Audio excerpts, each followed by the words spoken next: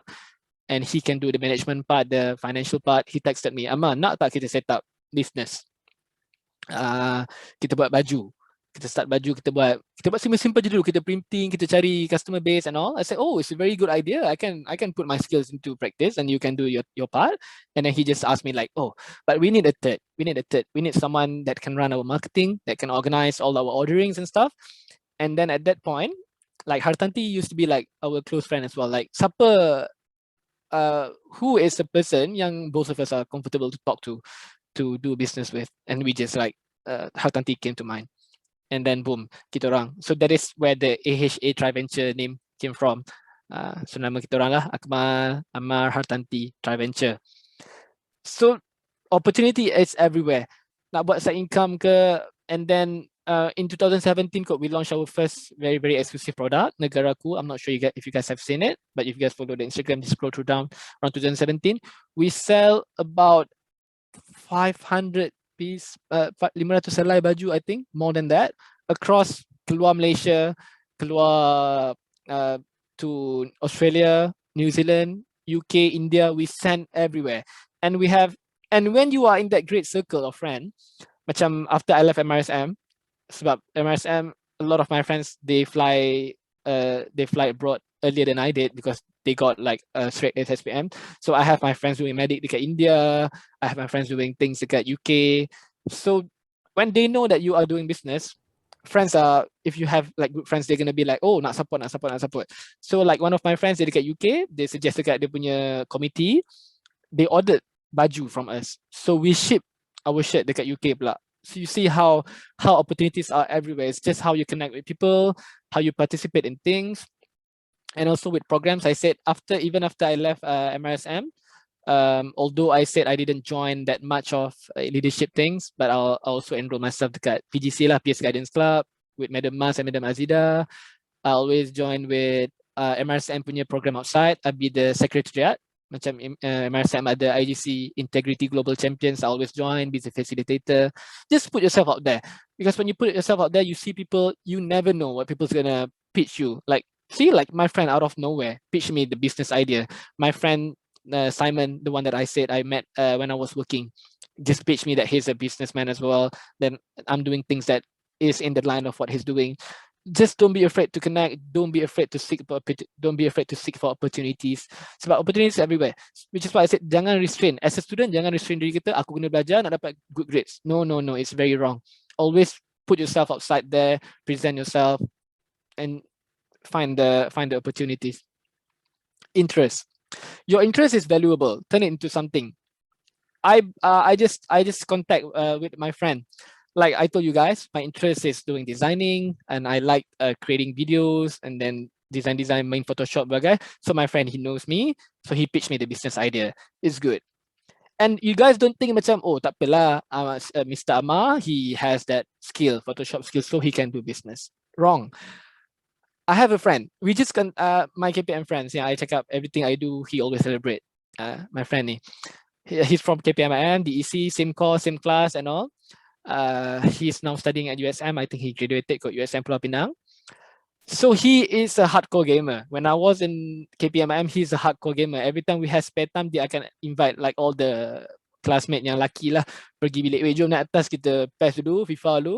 I'm always gonna join because I'm a gamer as well. Tapi sampai sekarang pun dia gamer.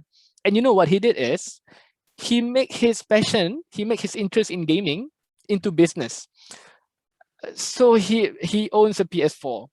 So he like dia buat business tu, he advertise like he can do certain missions for people yang busy dengan their life, or people that cannot commit to that specific mission. Say macam ada mission in game yang setengah orang, but that is a limited time mode. Macam if you play this game a certain time and you pass the level, you get this coin dalam game ke apa. It exists. Kita rasa macam, macam tu pun boleh buat duit. I thought that thing as well. But when I asked him and he told me his modus operandi, I said, wow, that is so wonderful how a person can think that you can transform your interest, gaming yang orang cakap tak ada masa depan lah, buang masa ni, into money.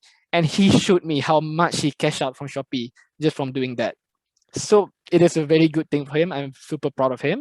He was basically playing games, enjoying himself, doing his interest, hobby, while also getting something in return, getting revenues, getting financial like income as well. See? So just don't limit yourself into studies. Always treasure yourself, treasure your interests, because everything is possible. It's just a matter of you thinking about it. And also complement the system. When I say complement the system is, I've been praising kita punya KPI system ni, how the course outline is very good. Kita boleh bawa sampai ke overseas and all. But the educational system is good. Educational system is good, but you can make it better. Like I said, I'm not sure if you guys have it, semester 5 DEC, if you guys have the e-entrepreneurship paper, but I have it. So macam, you see, KPM, IM, the DEC course, they are preparing you to be ready in the outside world. Semua course tu, if you look at it, if you put a scrutiny punya, observation into the course outline, every single course, every single syllabus is about to prepare yourself and to put yourself out there. Tapi benda tu, it is enough if you put everything in. But complement the system. You know, e-entrepreneurship is there. Course ni ada. So because e-entrepreneurship is there as a course, dia punya assignment is, when I was doing my DEC lah, dia punya course is set up a business, show us the MO, the modus operandi on how you run the business, present the revenue and all. So system is there. I have my business, so I'm complementing the system. System dah ada, we make it better. Kita tunjuk apa yang kita ada, kita with our interests, with what we are doing currently, we can always supplement everything so that everything reciprocate and we are not feeling like everything is solely about education. Because while I was doing it, I was enjoying it. Of course, like ni education, but at the same time, sambil menjelang minum air orang kata kan, sambil at the same time I'm doing my business, tapi ada assignment. I'm just gonna rip up all the information, just put it in the assignment, and boom, A. But madam knows, because madam cakap, oh, you can always use your business if you have to. So always keep yourself creative, find the opportunity to complement the system and all. Okay. What's next? What's next ni is a very famous question lah among the EC. Even when I was studying pun, when I was studying dekat DEC dulu, because I was a top scorer, I have like friends asking me, Amar, kau rasa nak buat apa tak pun kawan-kawan Penang saya rasa nak buat apa lepas ni. I said, looking at the alumni and looking at the course outline and looking at things, DEC is a very powerful, it's a very powerful course if you use it. Sebab the general consensus around, if you are taking DEC, you are doing humanities paper, social science, orang akan pandang rendah. Orang akan cakap, oh, nak kerja apa esok ni? Nak kerja TV3? Nak kerja media prima? Nak kerja journalist? They can talk what they want. But when I look at the alumni of DEC, of KPMIM, I see like my friends, my seniors, they are in every field. So don't you guys worry. Like for me, myself, after I graduated, I got an offer. I was a manager at the cafe restaurant. It was a hospitality sector. But I left the work. I worked there for a year. I left the work, and because I'm gonna focus on my business here, because it seemed like it's blooming. And then my sister, who I told you guys was a fellow DCOMers juga, after she finished the DCOM, she went for the internship kan. So she got a placement at the hotel in Penang, a big one as well. Because of the internship, they are happy with her performance. They offered her a very competitive punya pay, because of what DEC taught her in terms of marketing. Sebab kita ada paper marketing, kita ada business communication. She did very well. I know my sister. So the hotel like counter offer, because she said she want to do her degree. They said, no, you are doing very well. We would like to keep you here. So they counter offer, bagi competitive pay. And when after she was working there for a few years good, she was one of the or the youngest female managers in marketing and business development in Penang. See, that is DCOM. And also talking about alumni, my friends ada yang kerja dekat banking sector. Some of them work in hospitality like I did. some of them work with corporate sectors, masuk banking, masuk kerajaan. You can basically go everywhere. Some of them work with HR, some of them work with media prima. I see some of it as well. So the thing is, it's all about you. It's all about presenting yourself. Orang cakap macam, I still have that thing. Even if you guys think I'm having my CGPA 4.0, I got first class graduate. People say that, oh senang lah ambil Bachelor of Arts, senang lah ambil communication paper senang. People can say, you guys just listen to it. Don't feel demotivated.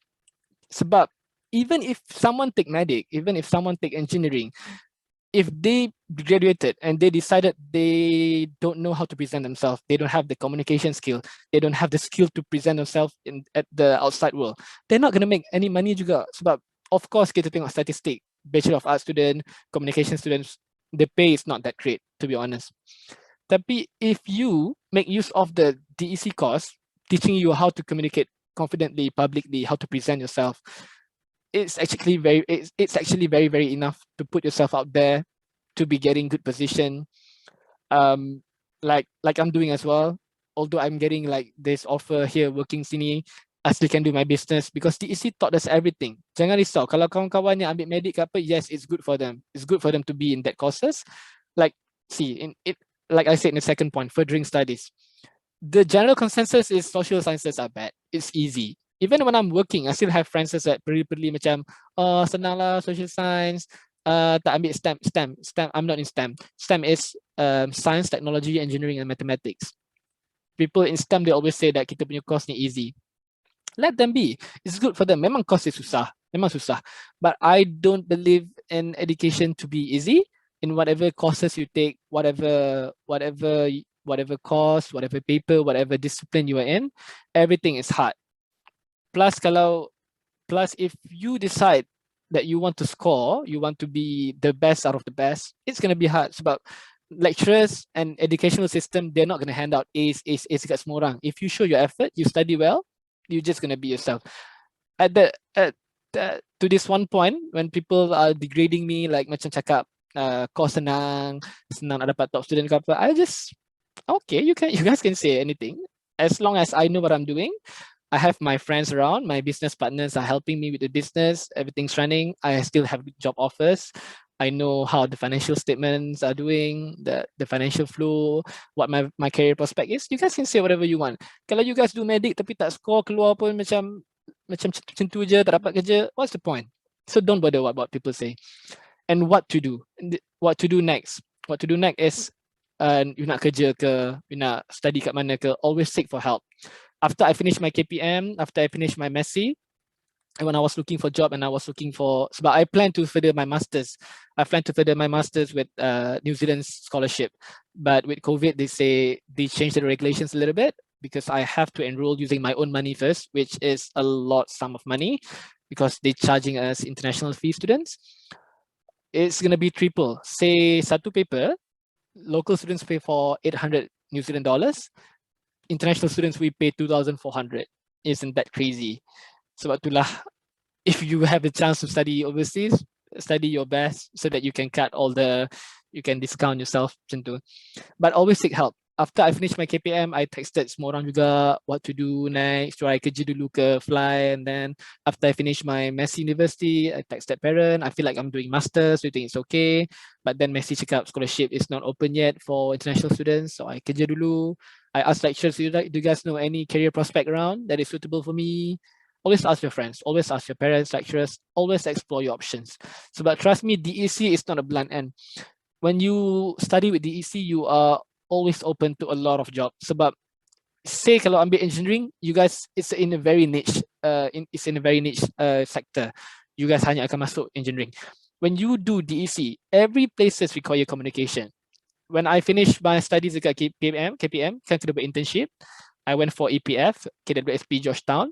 They put me dekat administration. Because I did very well dekat KWSP juga, they were telling me, oh Amma, your education background, you can apply for the corporate affair development. You can have your own office, you can advise the clients coming in for KWSP punya advice. That was really it. I bought the idea. I really love it. And I was like this close to do the KWSP thing because I love KWSP, how they work environment and all. But of course, sebab I fikir, yeah, it's okay, kita further studies dulu overseas sebab siapa nak pergi peluang ni kan. But you see, when you study in communication, every place requires communication. Every place requires marketing nowadays. Plus, when everything is online now, everything requires marketing, social media marketing, SEO, search engine optimization, everything requires that. Just use the course outline, course syllabus, and then go out there, do your best. Don't be afraid with DEC. Just let what people say, trust me. Anything before I further? With my, I think my last point, before our Q&A session. Anything for this part, Adriana, Adam?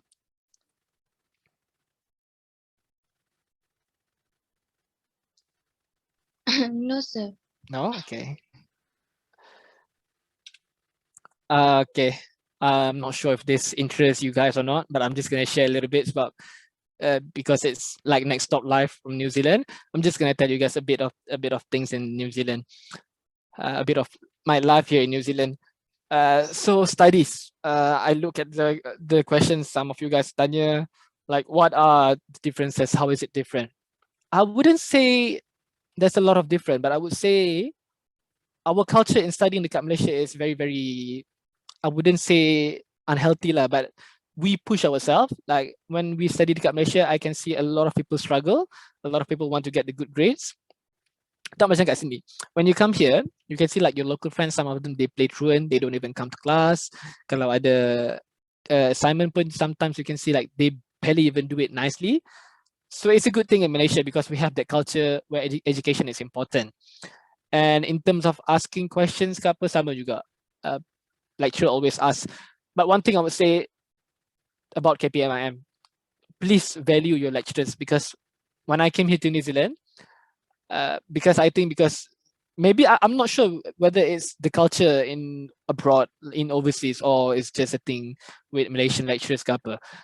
But lecturers in KPIM, they feed us a lot of things. They find student and they give us the information.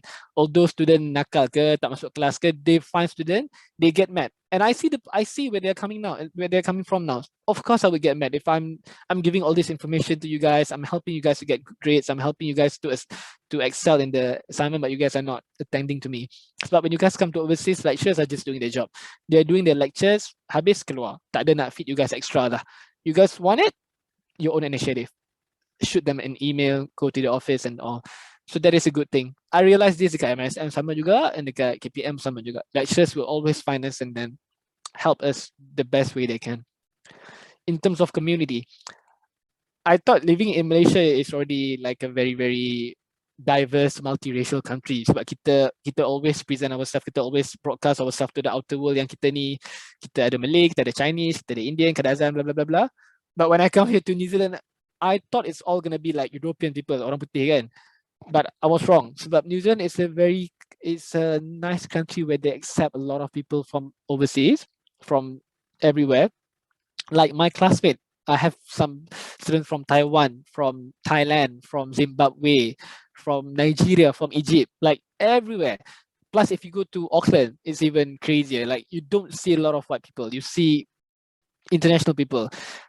And which I think is a very, very good thing. I really enjoy it. Like you see, like MAMSA. MAMSA is Malaysian University, Messi University Malaysian Student Association. We create our like, kalau ada event besar-besar, we always do it in the university. We invite all the students. Like Asil, I think she's from Middle East somewhere, but she's a New Zealander. Reed, New Zealander. Miranda, she's from Costa Rica. Haida from Singapore. So like we have a diverse range of people. It's a very good way to see, to go out and talk to people, get to know the culture, and people respect different culture as well. Sebab kita ingat macam dulu, before, one of the thing that I'm scared of before I came here, because I thought sebab kita Muslim kan, kita nak solat ke bagai, they don't have the pipe air lah, tak ada tempat nak wuduk, and when they don't have a proper tempat nak solat, kena solat kat Melaka. But no, in every city dia ada Islamic centers. Macam in my city Pemesenah ni dia ada Manawatu Muslim Center, so sembahyang Jumaat kat situ. But of course lah, kita tak adalah surau kecil-kecil. Like when we go to the mall, there's no mosque. So when I was working, I still have to like pray in the middle of the aisle, people just walking back and forth, semua orang. I mean, nak kata 100% khusyuk pun tak terkhusyuk lah bila kita solat tu. Akak tak habis orang lalu lalang duk tengok kita bermuka pelik, Dina dah kenapa tunduk bangun tonggek-tonggek ni. Sebab jadi macam tu. But they don't care. Like my friend, like my colleague, they asked me like, what are you doing? Are you praying? Like, yeah, I said, yeah, I prayed. Oh, okay, that's good. Just let me know if you need anything else.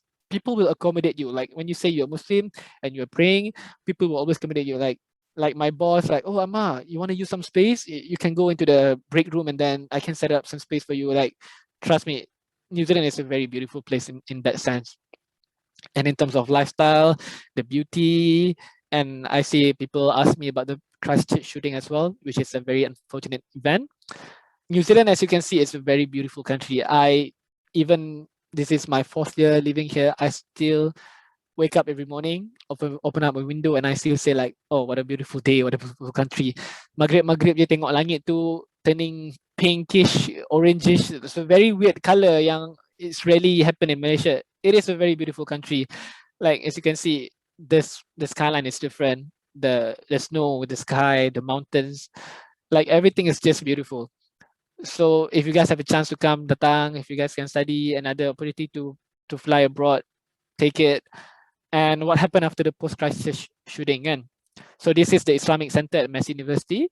Kalau a lot of students studying macam hari Jumaat ke apa, semalam Jumaat kita just go at the Islamic Center because ada orang bagi khutbah, and for all other prayers kita ada jemaah kat sini, so we can go.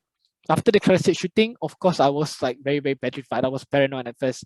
When I was reading the news, after that I just go in balik rumah. Even though we lock all the windows and all, tutup pintu, but you still feel like unsafe because, like it or not, we are still the minority here. We are the foreigners, we are the pendatang kan, macam kita bukannya orang sini. How good, even how good they welcome you guys, welcome us, we still feel like we are not citizens. So we are still minority. Muslim, some people still have that connotation like Muslim, macam ni. But it's not a lot. Like my neighbors and all, they after the incident, after the news went out, they came to my house, bagi bunga, bagi ni, say if you guys need anything, just come to my house, drop by, I can cook you guys something. Don't feel scared. I'm sorry on behalf of New Zealand. They are all very nice, and lecturers, they take this very seriously as well. After the COVID incident, macam COVID pula dah. After the Christchurch shooting, lecturers, every lecturer, they broadcast the email. If you guys need extra time to submit your assignment, please take your extra time because we understand like the Muslim student might take a hit with this incident, might feel unsafe. But it's really good. So as you can see, like, yeah, this is some of the snapshot. Banyak lah, because 4 years living here, I think it's too much to show. Like, this is my lecture in the class. This is me presenting some of my assignment to my fellow classmates. This is watching rugby, where I met Sonny Bill William for the first time. Ni dekat Queenstown, ni dekat South Island juga. I went trying skiing, which I suck. And this is Christchurch. Ada dia punya tram. Like, this is some of my Malaysian friends, G, Celia, in Wellington. And COVID-19. Happy to let you guys know, you guys gonna be jealous. COVID-19 is long gone dekat New Zealand. There's a lot of factors lah to be counted in. Plus, one thing is, kita punya land size in New Zealand is about the same in Malaysia. The land size is about the same. But the population here is just, I would say, berapa 3.7 or 4.7, I can't remember. 3.7 million, something like that. Whereas in Malaysia, kita ada 33 million. Berkali-kali. And also geographically, New Zealand is isolated kat bawah kan, so it's not really a transit. But I would say the way the government handled it and the obedience coming from the community and cities around is what helps make the COVID-19 gone quickly. Right after we got the cases, our Prime Minister, the New Zealand's Prime Minister, Jacinda Ardern, just letak lockdown one month. And I was working as a manager at that time. So I can't really work because I'm not an essential worker. So just stay home lah, lockdown for a whole month. New Zealand, see how they welcome you guys, how they welcome everyone. Because although I'm not a resident, but I'm a taxpayer as well because I've been working, I'm paying tax. I'm not working for a month, but I'm still getting my pay for a month. Can you imagine how beautiful New Zealand in terms of that? I'm getting like, it's not close to my full pay, but it's quite close. But I can just sit back and relax in the lockdown while getting my pay, will not even have to work. So that is pretty much it in about a brief of the life in New Zealand, as you can say. That is me doing bungee jumping. Very fun. I guess that's pretty much it from what I have to say. We can go to the Q&A session now. If anyone want to ask live questions, or if anyone Wait, want to. I want to ask, like, I can sum up here that communication is a very associated with confidence. So, how to build a confidence? Like, most of teenagers have a low self-esteem and have problem with that kind of thing. And my second question, like personally, you want to choose New Zealand or Malaysia, the place that you want to spend the rest of your life? Oh Yeah. no. Oh no. First question, how to build confidence, communications and confidence. Communication, I would say, selalunya in the sense of presenting yourself, if you're doing your assignment and all. One thing I would always tell my friend, sama-sama dekat Messi ke, my Malaysian friends and some of my friends dekat KPM, if you are presenting, it sounds stupid and lawak, but I will always tell them this. Sorry. Cakap kat diorang, kau nak present kan? Benda yang kau nak present tu, you are the only one studying it. You are the only one devising your thing. Like what I'm doing today. Like my content is my content. You guys don't know. So people are anticipated to listen to what you have to say, what you have researched, what you're gonna say, because people don't know a thing. So literally, technically, you are in charge of the floor. So you are telling them what you have in mind, you are telling them what to do, you are sharing. So why feel that you are macam down or like scared? Because this advice might seem like a bit cocky and all, but I mean, like, because if it helps gonna motivate yourself, just put yourself out there. Sebab kita fikir, I'm the one presenting and my fellow classmates are just sitting there, they're just gonna listen to me. Of course they want to listen, and I'm holding the floor. So if I did my research, you guys have to listen. So be confident. If that doesn't work, that is like my cliche, but it helps for me because I always think that way. But I would say, find someone, celebrity ke or public figure yang you think you love the way they talk. Like I mentioned before, I love how Anwar Ibrahim talk. I'll always go for his TED talk. I rarely go for his political lah. So it's political. We don't want to go for political. But like if he go for a TED talk, I watch him talk like, dia don't have to be with crazy accents. He is proud with his Malay English accent. He use structure, very sophisticated structure, the way he presents himself, body language, standing there, conquering the floor, managing all the audience. It helps. Kalau you tengok orang cakap macam mana, you train yourself, study how they talk, how they do it, and warm up yourself. Like always, this is one of the things I do as well. Sebab since I was primary, I enjoy communicating lah, cakap banyak. I told you guys I inherit from my mom. So since I was dekat sekolah rendah lagi, I joined storytelling, masuk sampai peringkat negeri, and then join public speaking. And I was MRSM, join lagi storytelling, public speaking, blah blah blah, pidato, bagai-bagai. To make sure that you are not scared, just go with the place and familiarize yourself with the settings. Macam hari ni and semalam, I just like talk to Sekama and then go to the Zoom, see how the layout is. So I set up my iPad here so that I can see you guys. I can set up my PC here, my camera here, so that I'm familiar with the situation, with the setting, so that I'm not gonna be here hari nak cakap tu baru duduk situ macam macam ni ke nak set up. Jadi nervous pula kat situ kan. So you set your ground rules, set yourself out about, you good to go. And the second question, Malaysia versus New Zealand. I am anak Malaysia by heart. Like I will always love Malaysia. Tambah-tambah I'm a Penangite. It hurts me a lot. Tak boleh makan nasi kandar dah lama sangat dah. Sampai sekarang lagi rasa macam nak balik. I supposed to go back last year, but because of COVID, my sister got married last year. I supposed to go back. I got all the tickets booked. Boom, COVID. And then tickets to macam postpone bagai, and after a year I baru listen from my ticketing agency, dia cakap nak refund boleh, dah setahun baru dia cakap boleh refund, and the refund process gonna take about 4 to 6 months, but apa-apalah. But I still love to go back to Malaysia to like contribute back to negara lah, sebab negara pay me, send me here, give me this education, give me this chance. But I would say, if also I have a chance to establish my business here and start up my business, I don't really mind staying here as well. So it's a very pleasant country. It's a very beautiful country. People support you. Like something I'm gonna share with you guys. I quit my job, yang manager too, and then I got an offer. I got an interview with Ministry of with the New Zealand government. So I got a job offer from New Zealand government, Ministry of Social Development. I went for an interview. I think everything went well. They give me the first call. I'm just waiting for the second. They give me the first call. Say I passed everything nice. They just run me through the contract. They ran me through the contract. They said they're just gonna call my references. Everything go well. They're gonna call me, give me a second call. I'm gonna start working my new position, early May. But yeah, when I tell my friends around, because I'm living like a foster family, because foster family lah, my flatmate, but they are family. I feel like they're my family now. They are my flatmates, but I think like they're my family now. They have babies, cute couple. I told them I have this job offer now. Everyone in New Zealand, they are literally asking me, do you want my references? Do you want my name to be references in your interview? Like I can give you mine. Everyone is so supportive. Although I'm far from home, far from like my old friend, far from family, like cerita apa ke, but I feel so welcome here. Sebab orang-orang sekeliling, everyone is supporting you.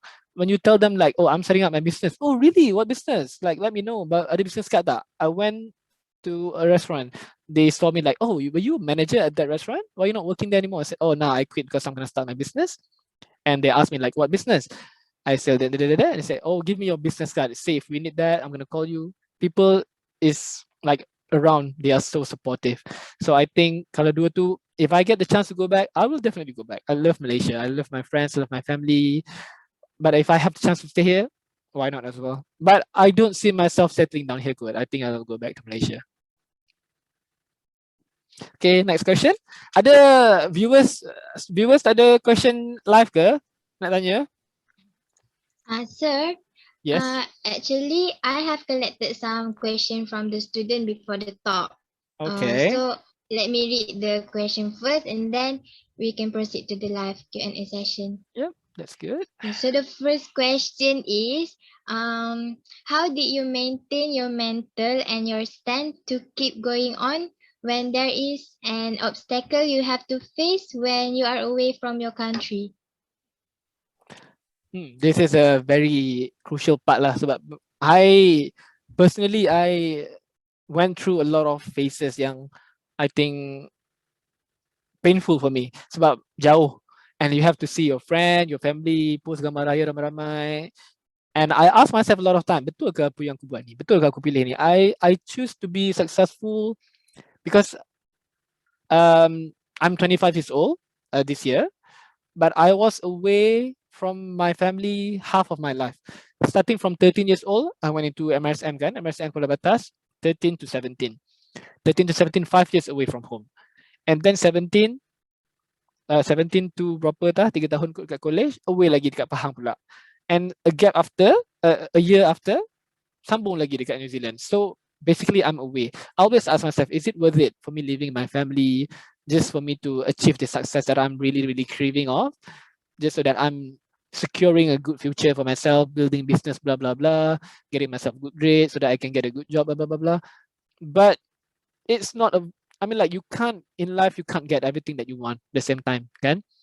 So whatever you want, you have to sacrifice this thing. I want an education overseas. I want an education abroad. I have to sacrifice my family. So memang akan ada time yang bila sakit, kita rasa mental macam down, ya Allah, macam mana ni, aku tak ada family, tak ada kabar lama, semua sini. Which is what I said, keep your family and friends in the loop. Your friends around me, be it local friends ke, Malaysian friends ke, I am so grateful that I have all those people yang bila I sakit je, boom, terus call, Amar, kau nak apa? Aku buat bubur, aku bawa kau. Amar, apa ni, kau ada ubat tak? Bawa ubat. And then my flatmate, macam, if it's because we flat with Malaysian students kan, my Malaysian friends, bila sakit je, friends cakap, tak payah masak, aku masak kali ni, hari ni aku masak, ambil turn. So that, just keep kalau sakit ke apa ke, I won't isolate myself. I will always tell people, just share my feeling, cakap, ni aku down sikit lah, boleh tak? Macam ni. I think that will help. And I think that answers the question as well. That is how I maintain my mental health and all. Just I keep my families in the loop, my friends, just tell them what's going on at the moment. Yep. Next Uh, question. so the next question is, what are the job prospects as a public relations graduate? Public relations graduate, yeah. So the job macam tu lah cakap. So I graduated with Bachelor of Arts in Media Studies and Public Relations kan. Because I'm more inclined to communication, so I took public relations. But I call Messi time tu, I cakap I tak nak major in media studies saja sebab I want communication papers. So they devise things, they put public relations juga. So as you can see, after I graduated, I just got offer job hospitality, because when you public relation is every company, big or small one, they need public relation people to devise an PR plan. If anything goes south, orang akan go to that PR department. Can you do this? Can you do this press release? Can you do this press conference ke apa? Go out and talk. So in that sense, macam for me, working as a manager at the hospitality sector, it was public relation, because I helped the boss, I helped the director with doing marketing. I helped him in devising apa ni, social media punya marketing. When I work at the cafe restaurant, the sale skyrocketed 3 times than before I came in. So I think memanglah tak directly related, but I think after I go in, I put my knowledge as well, help the boss, give good service semua tu, you can see the trend go up. And then now I got this job interview as well from Ministry of Social Development as a case manager, being the ears and mouth of Ministry of Social Development. Sebab dekat sini Ministry of Social Development, they provide aid for the citizen, untuk orang-orang request help, macam kalau COVID ke, the government help them with social housing, bagi income macam tu, bagi income help, student allowances, everything is under Ministry of Social Development. So the position that I went for the interview was being the ears and mouth for MSD. So it's very related to public relation. And probably when you study public relation, I would say you can go everywhere. You can do marketing for companies, you can go for corporate affair development, like I said, with the KWSP, masuk private sector punya company, you can go for government punya agencies as well. You can go everywhere, literally. Next question, Adriana. Okay, so the final question is, what is your average monthly expenses in New Zealand? Average monthly expenses, agak mahal lah. Living cost in New Zealand, I would say agak mahal. Like for example, the room dekat New Zealand, I would say you sewa bilik dekat sama ada letting agents or owner terus, I would say bilik cost around 100 to 150 a week. So you are looking at macam yourself, seorang-seorang satu badan je, satu bilik, a month around 480 to 500 something. Like when I was flighting with our Malaysian friends, kita orang sewa rumah terus. Satu rumah tu ada I think 6 rooms. We pay 465 every week just for the house, excluding the electric and Wi-Fi and all. So around 90 something per person after including electric, Wi-Fi and all. Jadi around 120. So that is just the house. And then samalah like, tapi New Zealand in certain city dia ada bagi different benefit, macam dekat Rotorua, because they have those lava tinggi thing, like geothermal thing. I think their rate of electric is cheaper. So the citizen around, macam dia punya community orang tak payah bayar electric ke, murah sikit. Macam Palmerston North, we don't have to pay for water, so that is very good. And then samalah, but car is cheaper here in New Zealand. You can buy car for our first car when we first arrived. We shared with my Malaysian friends. We bought a car that is still good, brought us everywhere for 1,600. Can you guys imagine? Boleh beli kereta 1,600, which is very cheap. But car is cheap. You can get cars from like 1,000 something, yang okay je, and you can go to like 70 grand lah if you want to get like crazier ones. But I would say sewa rumah, minyak, electric, makan, groceries, and then buying things, and then like bill, phone, bagai, I would say around 1,000-ish if you don't live in luxury. Tapi I would say quite expensive jugalah in terms of sebab sewa rumah pun, sewa bilik je pun sampai 500 bulan kan. But their pay is very good in New Zealand. So you can live here if you get a job even on a minimum wage. I see people who can still survive unless kalau ada family susah sikit kot. Anything else, Adriana, Adam? I'm wishing for any live questions from students and viewers sebenarnya. But tapi kalau ada soalan yang nak jawab yang soalan student bagi in the group chat, if you guys want me to answer, I can answer that one first. I think we are going to continue with live Q&A session. So everyone, if you want to ask any question, okay, boleh menggunakan bahasa Melayu ke nak bahasa boleh, feel free. Memang boleh. Boleh buka kamera ke atau buka mic, perkenalkan nama, dari kos mana, nanti speaker kita akan jawab. Okay. Hello. Hello. I'm Nur Shazwani. I'm from DEC. And I have a question. Sorry, Shazwani. Moderator, can you guys highlight Shazwani? I'm not opening my camera right now. All good. Now all good. Okay, so if I'm in the situation where I want to study overseas and one day I do get the scholarship, but my family, they won't let me go, what do you think I should do then? How am I supposed to encourage them to support me to further my studies overseas? That is a somewhat unfortunate punya fork situation lah kan. Sebab I have a friend yang same batch with me, same course, DEC juga. Her parents refused her to further studies abroad, but I don't know how she talked her parents into it, but she did. I mean, as a person, we know ourselves. Kita nak tinggal tak family kita. Kita rasa which one is better. Kalau kita first we make the consideration ourselves, do whatever you want, PMI ke, plus minus interest ke, the weakness, strong point, whatever you want. Bahagi the benefits and also the keburukan if you go abroad, if your parents ada health issues ke, take those things into consideration. But my friend, what she did is she talked her parents into it. She told them like she can't do it, it's for the better.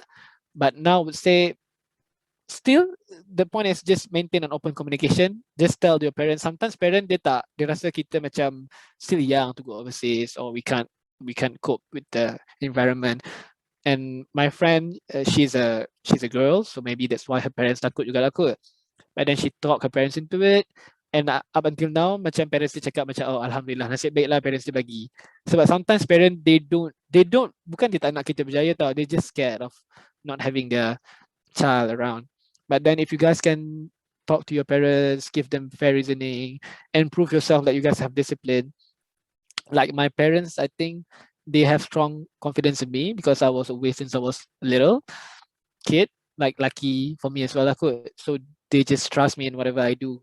Sebab they know that I can carry myself. I mean, you know your parents well. Kalau you think your parents know you and you can showcase yourself as a very confident person yang boleh go out and about, do it.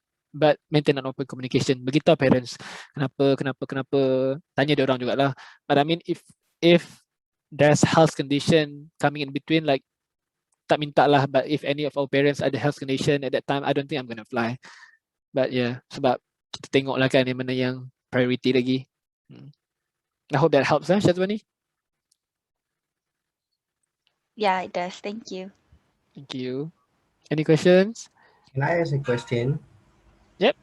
Hello, my name is Farhan, and sorry for not opening my camera. I am from. That's all good, Farhan. I'm from the EC KPMSI. I have a question. Oh, nice. You have Sri Iskandar student. Yeah. Can I ask a question? Does Mara pay all of your fees from A to Z? I mean, all your pockets money, or do you use it on your own? So, is that your question? Sorry. Is that all? Yes, thank you. Okay. So yes, Mara indeed pay everything when you are furthering overseas. So when you first gonna further overseas, you're gonna have to take your IELTS. You're gonna have to apply for your student visa. I think IELTS bayar sendiri ke tak? I'm not sure. No. IELTS and visa, I think they pay for it, but you have to use your own money first. So what I did was my parents pay for me, and then Mara akan Mara akan bagi, you have to like give them the receipt and all. I think they're just gonna reimburse it in your loan, I think. But they did pay everything. So when you fly, Mara will pay everything, including your first ticket, first flight ticket, and your last flight ticket. So if say you come here for 2 years, I came here in 2018, but I went back to Malaysia 2019. Summer break New Zealand panjang, it's like 3 months, so I went back. So that ticket I bought by myself, duit sendiri. So Mara only caters you for your first flight ticket and your last flight ticket. And also Mara give you, I would say, more than enough allowances, around berapa ribu 1,000-ish a month. Sebab rumah around 500, and then you buy, if you save, you don't even have to work. Sebab my policy when I was studying, I didn't work at all part-time. I mean, I don't think Mara put a line that you can't work when you're studying, but I just don't see the sense out of it, because Mara send us here to study, so that kenapa nak kerja kan? Mara dah bagi duit cukup, it's duit rakyat pula tu.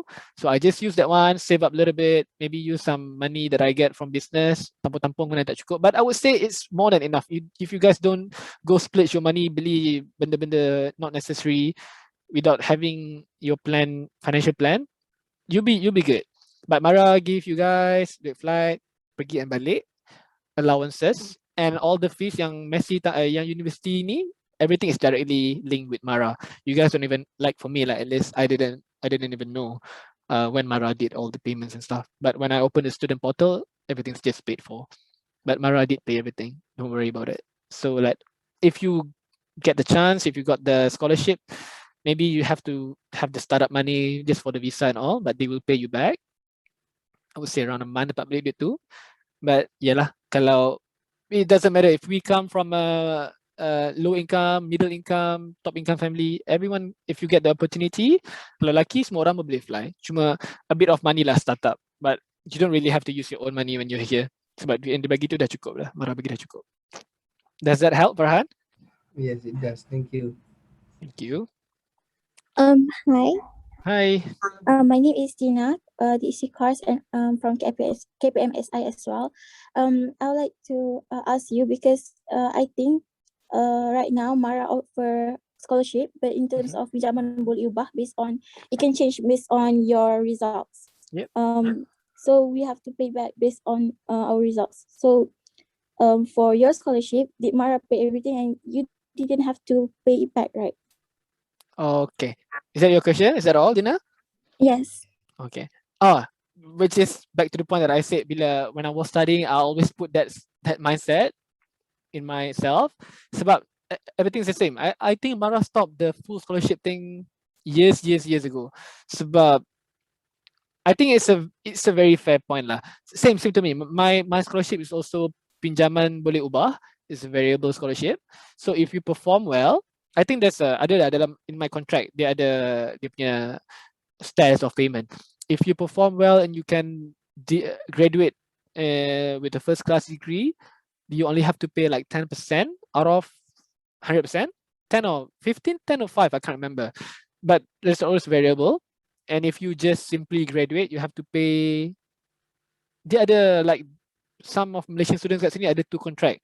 Like some of them, you graduate, you have to pay 50%, even if you first class ke, tak first class ke, 50%. Like my batch, if you simply graduate, I think was it 25%, which is still very good. Macam pinjam PT-PTN buat degree dekat Malaysia, I would say. Still very good. Say, I think Mara gave me in total tak sampai 250 grand. And Alhamdulillah, I graduated with first class degree. I haven't made the pengurangan conversion yet, but I'm looking at around just maybe 10%, which is what, 20 grand for this lifetime chance yang orang siapa nak bagi. You boleh study overseas, dapat qualification overseas, boleh explore the world, which I think is very fair. Sebab I think it's very fair untuk Mara just give that thing. Sebab kalau Mara just give out full scholarship, people change. Sometimes orang yang study in KPM, they give their everything, they get 4 flat. They can always be macam lalai lah sebab kita manusia kan. So it's a very fair thing for Mara to do. So the variable is this thing. So you graduate first class, you get to pay a certain set of amount, maybe like 10%. You graduate is maybe 25, 50%.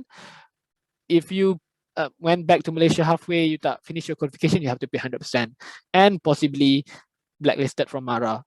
So anak-anak ke apa ke nanti tak boleh masuk MSM dah, which is kind of scary. So yes, so be careful if you want to make your decision. But it's not something scary pun. If you put your mindset into it, just do everything with the flow, give yourself into it, you'll be okay, I would say. Hope that helps, Dina. Yes, thank you very much. Anything else? Hello. Hello. Hello, my name is Adiba. Hi, I'm Adiba. from DIA. Oh, nice. I would like to ask about what is your biggest risk along your journey in study overseas? Biggest risk, Biggest risk, I would say, is sometimes I'm scared of my first semester. Like I told you guys, apa pun you buat, you're gonna familiarize yourself with the system, setting up a common ground for yourself and the system. So when I first started here, I have this mindset in my mind that takutnya overseas macam the lecturers will not understand me the same way that my lecturers in KPM and MRSM did. So I don't know how to establish the communication. I don't know how to address them. I don't know how to seek for help. So I didn't really get all A's for my papers when I was doing my first semester dekat Messi. But towards the end of the first semester, I just pergi juga, I think, and then bila dapat result tu pula macam, alah, sikit je lagi nak perfect score. From that semester 2 onwards, I think I just beranikan diri, I just like go out, talk to lecturers, raise my hands in the lecture, ask them question, email them, shoot.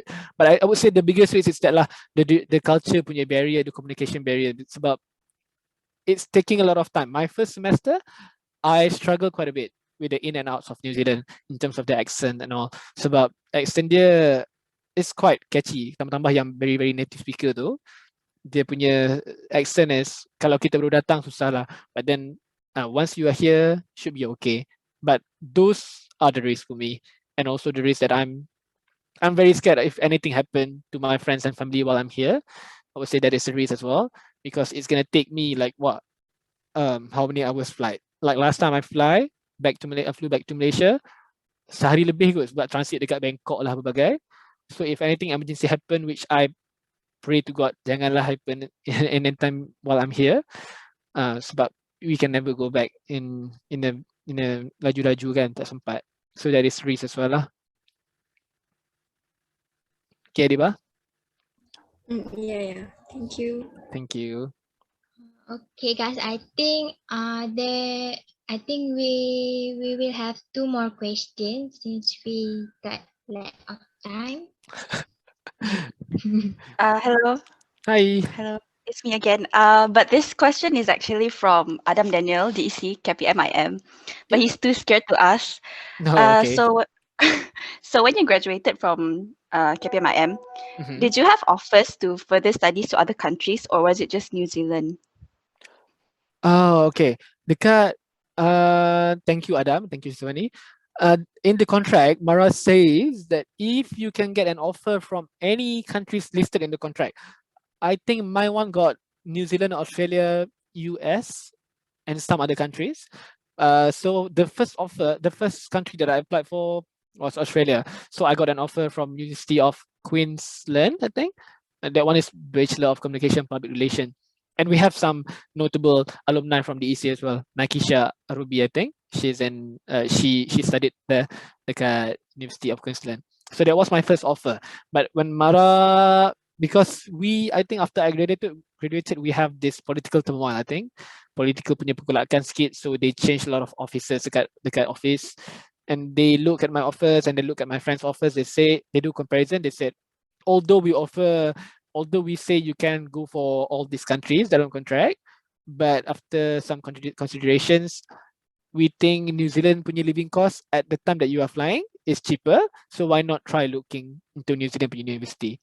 So answering your question, Adam and Wani, I think the Mara in the contract, kalau you get the contract, it allows you to go in any country. Just go apply. Sebab for application tak kena duit kot. You just ask for some documents, some recommendation letter from lecturer ke uni tah, and then some some few letters lah. So when you get all those transcript and all, you send, they will send you a conditional offer letter, I think. Conditional offer letter. And conditional offer letter itulah yang kita akan bagi ke Mara. Mara akan assess and then tell you guys whether it's financially viable. Macam tu. But I did get from Australia.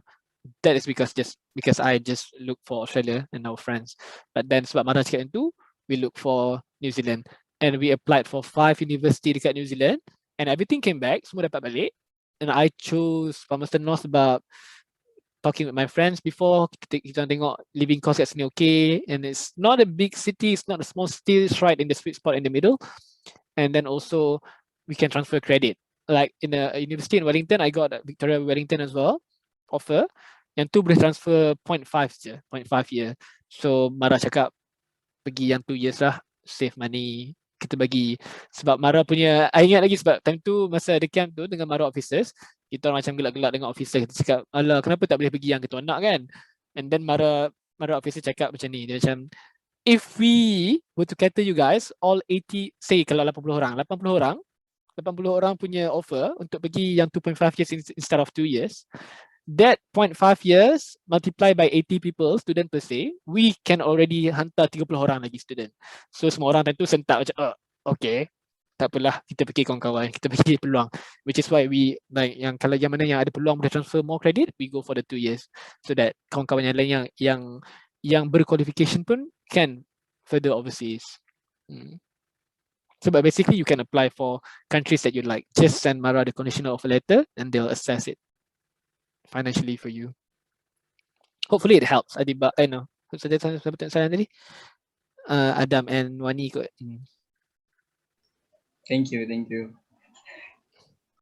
Hello, Yeah, hello. I'm Sophia from KPMSI. Hi, I would like Sophia. to ask, are you under Mara IESP scholarship? And is there any other scholarship that Mara offers for students to study abroad other than IESP? IE, can you let me know what IESP stand for? What is the abbreviation for? IESP tu sebab I haven't heard of that one. Tak apalah. I'm under SPC, Scheme Pelajar Cemerlang. And some of my friends yang junior, they are different contract. Their scheme is DPC ke? Diploma Pengajian Cemerlang. Something like that lah. So I think Mara, they revise their scholarship offers every year. I'm not sure about the current one because I haven't been looking. Sebab I were to look sebab if my brothers from MRSM finish studies buat nak cari untuk dia. But for now, I haven't really looked into Mara punya website. I'm sorry. But I think sebab baru ni ada Mara ada advertise, but just go look into it. But I'm not sure if it's still the same SPC ke DPC ke, because they always change the regulation. Because I'm kind of surprised as well when my friend came here, we are of the same age, same batch dekat KPM, tapi dia orang sangkut IELTS, so tak boleh fly sebab uni punya requirement is 7.5 above. They didn't get it. IELTS is a very tricky thing juga. My friend ada yang habis sampai, masuk point lain. My friend ada yang habis sampai 3 kali, 4 kali. Each time you apply for IELTS, it's about RM800. So imagine kalau 4 kali sangkut, 4 kali kena retake sebab nak fly sampai 3,200 dah. It's a very unfortunate. So prepare yourself. Study betul-betul so that tak waste money kat situ. Macam tu ha. My friend batch sama, she's a, I think they are like some of them are DIA student juga kot, account student. So they same batch, same umur, same year, masuk college waktu sama, I think 2017, but they flew a bit later and they got another contract, which is kind of unfortunate sebab kalau grad tak grad membayar 50% macam tu. So just keep your eyes on Mara punya website, look at their regulations and TNCs because they change it quite a bit. Hope that one helps, Sophia. Okay, thank you, Mr. Ahmad Ime, for answering those questions. And I think it is all enough for this moment. And for the last one, hopefully everyone can switch on your web camera so that we can have peek.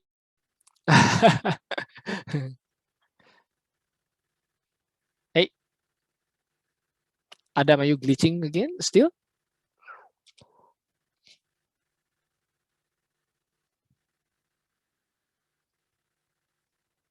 everyone can hear, right? Are you guys listening? Yes.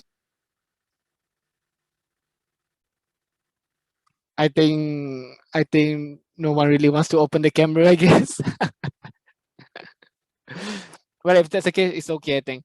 I'm not sure how are we doing this, moderator? Are we still waiting for students or? Oh, we have one. It's good. Where's Adriana, Nasuha? Moderators gonna come in as well. Yeah. Is Nasuha around? Oh, Nasuha around. Good. Okay, everyone's coming now. Good.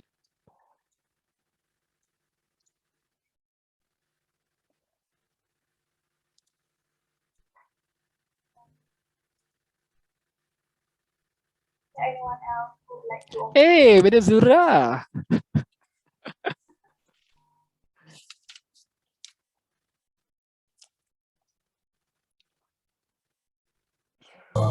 Sorry, I can't join. I'm quite hectic here. It's okay. It's okay.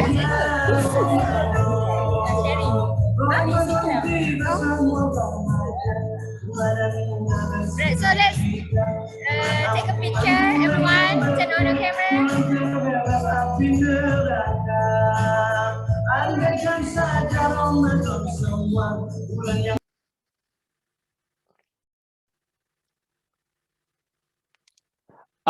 I'm sorry, sorry lagi nak nyampuk sekali lagi.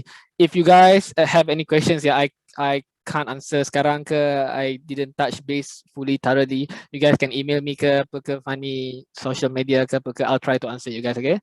Sebab I don't think I can cover everything short span ni. Sebab Madam cakap if I get the mic I would stop, but I have to stop. Madam. Okay everyone, come on. Mana lagi? Guys, Guys, come on, guys.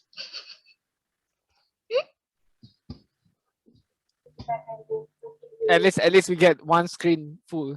Sekarang ni my screen tak full lagi. At least kalau one screen cantik lah.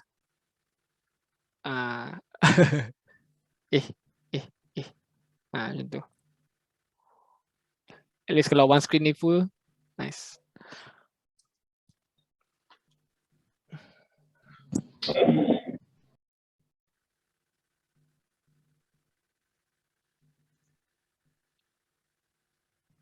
Oh, okay.